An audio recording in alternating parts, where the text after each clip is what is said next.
old video of Mamdani. Let's listen to what he has to say. We came here to remake this state in the image of our people.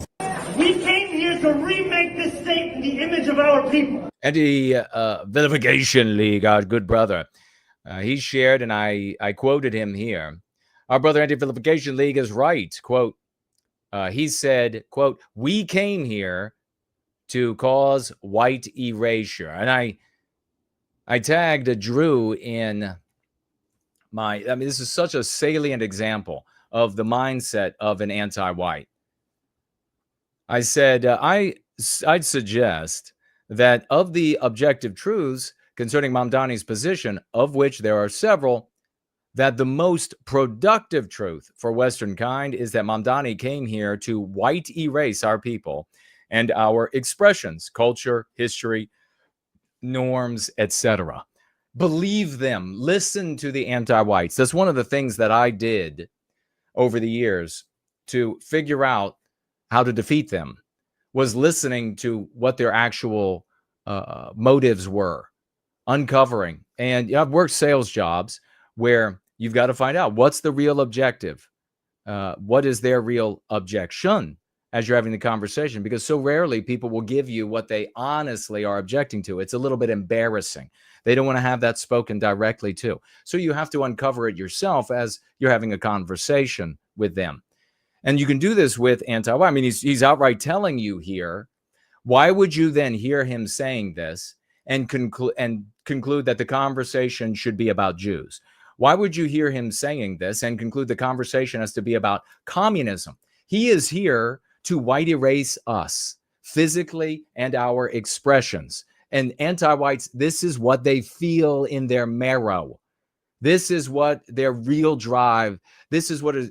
If there is an exhortation, it is to white erase us. And understanding this, then, we can address the challenges that are posed by such notions. We can then address this miss of pretext, the moralization, intellectualization, and sentimentalization. We can understand all of those things, where they're trying to get.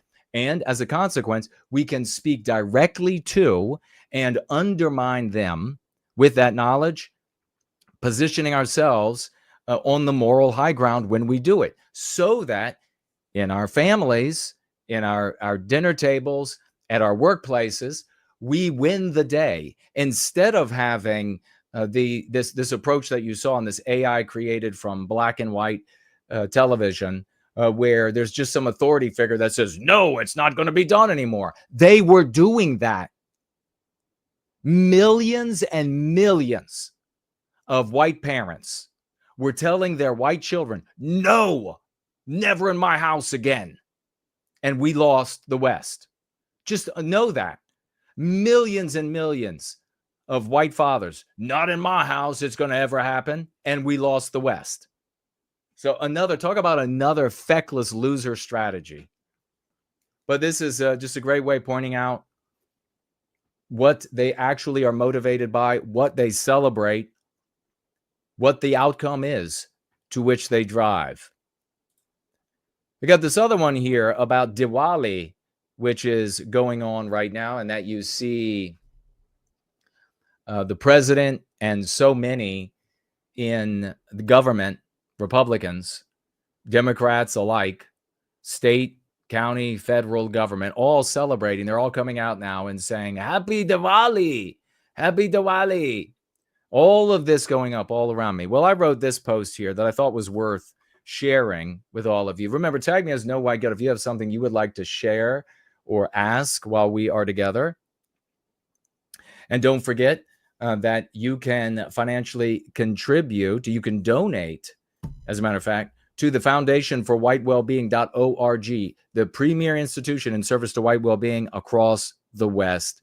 And if you'd like that donation at a 501c3 to come to yours truly, add my name to it, and those dollars will reach me. I write here at the very top, I say, now I say F Diwali. 4 decades ago, I learned of the Hindu Diwali and the Sikh god Wahoo Guru and many other curiosities from Indian culture. My Indian friends and their parents practiced their traditions in their homes, and I, and along with all the white people I knew, were happy for them to do so. It's a very white thing. We're like, well, it's so nice to have you in our country that we founded and we create every second of our existence. So nice to have you here, and want you to be a contributor and do wonderful things for this country. Oh, and you have these curious expressions that you celebrate in your home and you acknowledge and etc. Well, that's wonderful. That's wonderful. It's not interfering with me and my life. It's not changing my environment. But now I say F Diwali. But why? Our self-contained practice, Go Free, peace perfectly explains the concepts numerical diffidence and numerical courage. Indians were in a state of numerical diffidence. I mean, you can't get we have them constantly. Perfect examples demonstrating the accuracy, the perfection of the Go Free strategy. There was another stream that was on as I was getting ready, and I was just curious how many people are showing up to that stream, and there were hundreds and hundreds, and I was like, Jesus. But before I could click off after seeing the number, I was exposed to them talking about how high their IQs were. Seriously? The content creators were talking about how high their IQs were. And I thought, by what standard? By what standard? Just an IQ test? Well, that means nothing. What does the intelligence do? Does it effectuate a great and glorious outcome? Or does it not? Because it's just idle. It's just a pedaling without a chain. If the intelligence is not effectuating something glorious in the final analysis, something wonderful, something beneficial to our people. And these people were like, you're a genius, and he's a genius, and they're all a genius. Wouldn't you like to be a genius too? It was ridiculous. We have perfection here. What is numerical diffidence and numerical courage? Well, we're going to jump into it right here. Indians were in a state of numerical diffidence. As a consequence, they imitated our norms, our expressions, our holidays, just as I would imitate their norms, etc., in their country. But increasingly, they are in a state of numerical courage. What's really painful for me on this subject is that I have had the concepts numerical diffidence and courage with me for a long time, and I created them and I shared them. I explained them to others in the white sympathetic sphere. And when I was doing that, Indians were still in a state of numerical diffidence. They were putting up Christmas decorations. They were saying Merry Christmas when they didn't practice it.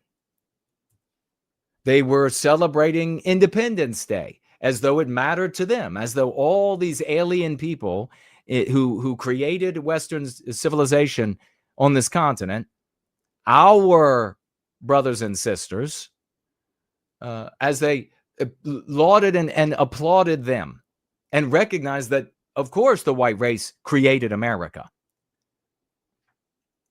None of these people in the white sympathetic, well, the hyperbole is warranted because so few actually heeded the genius, the actual genius of what I was sharing.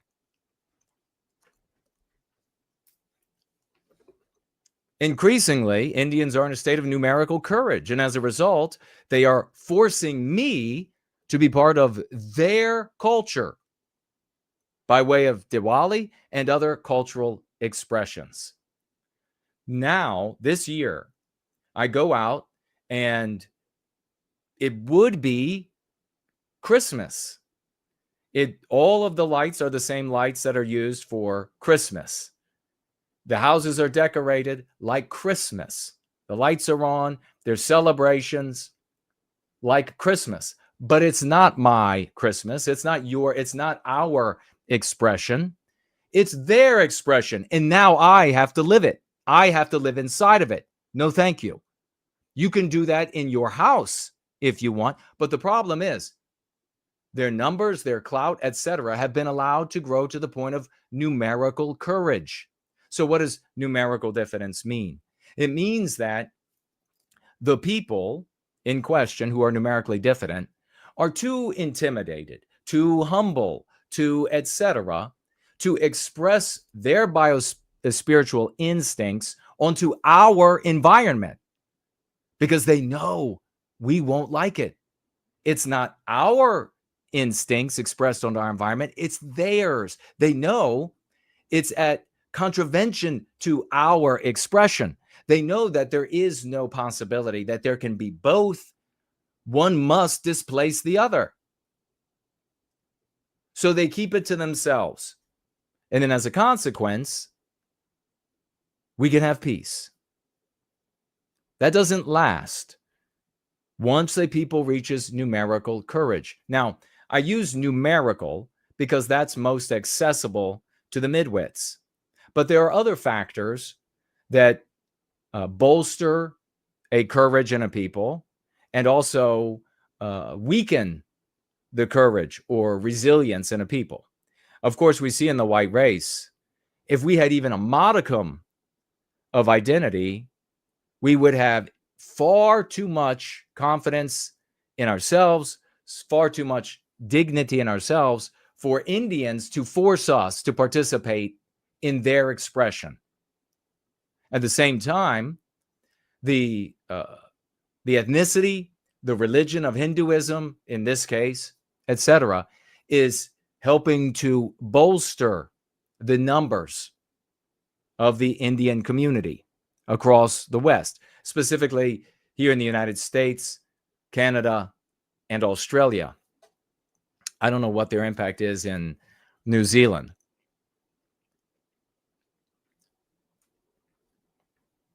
I don't want to live, I write here, in their cultural expressions. And tens of millions of whites don't want to either. I'm a Westman. I want and have a right to live in the expressions of my people in the countries that we as Western kind create every second of our existence, projecting our instincts, our biospirit onto our environments.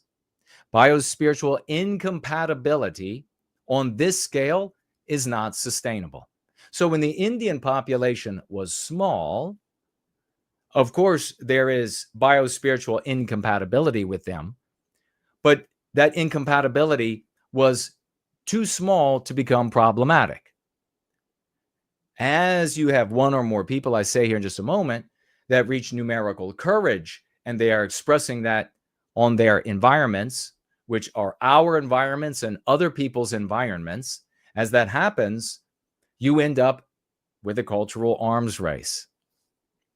Numerical courage is in one or more people results in a cultural arms race, which results in the violence of balkanization. I want you to really notice here that my sentiment about Indians and their carrying on their cultural traditions in their homes, out of my environment, in their own homes, in their privacy, is something that I have little interest in. In fact, as I pointed out there, I was happy for them because I would want to carry on the West inside my home if I lived in India. My problem is when I and my people are victimized by their cultural expressions being forced upon me and my people. I, as a white man, a Westman, an American Southerner, want to see my people and our expressions in my environment. Indians will want to see more of their people and their expressions in their environment, which increasingly happens to be Western countries that my people create. If you'd like to learn about these and many other concepts I write that will help you not only understand such events, but empower you with the tools to defend our birthright from the moral high ground. Follow me, pick up a copy of Go Free, and join on Sundays at 5 p.m. Eastern Standard Time and Wednesdays at 7 p.m. Eastern Standard Time for our Church of the West gatherings here on X, YT, Rumble, and elsewhere. White Student Transmission shared, I thought, a bright point when he said, why aren't they all just saying happy holidays to these Indians? Why are they coming out? They're talking about Diwali. They're talking about these 500 gods that fought some other god, and the 500 good gods ended up winning in the end against the bad god. Don't want to hear about your fake fantasy ass gods. That's not my culture. That's not my people. This is our land. We created this. I don't want to have this problem with you. I want you to have wonderful lives. All here we're talking specifically about Indians and specifically about Hindu Indians. I want you all to have wonderful lives of peace and happiness, and rear your children so that you have wonderful memories of your lives without negatively impacting my environment, my expression. I don't want to feel like an alien where I live, where my relatives, where my people have created civilization and fought and died and made love and made happiness and etc. I don't want to be adversely impacted. So if it's going to come right down to it, you keep this shit in your house or you get the fuck out. You do not do it in my environment. You do not subject me to it. I don't see a shred of the West in Northern Virginia. White deracinated people here and there, and that number rapidly shrinking. There's nothing of the Southland left in Northern Virginia. Nothing. The battle flag, for the first time it was raised, was in Fairfax City here in Northern Virginia. I want to see expressions of the West. This is the Southland, so it should have the hue of Southern tradition, Southern hospitality, Southern lore, Southern customs. Not fucking Hindu. That's where the problem is. You are victimizing me. I don't care about your tradition. It could be wonderful. It could be, I don't care. Do not change my environment to look like your fucking instincts. And that's why multiracialism never works. You can have a very small number of people who are not biospiritually in harmony. You can have a small number of those people, and they can become wonderful citizens. They can, just like I could be a wonderful contributor to India or China or Japan or wherever I moved.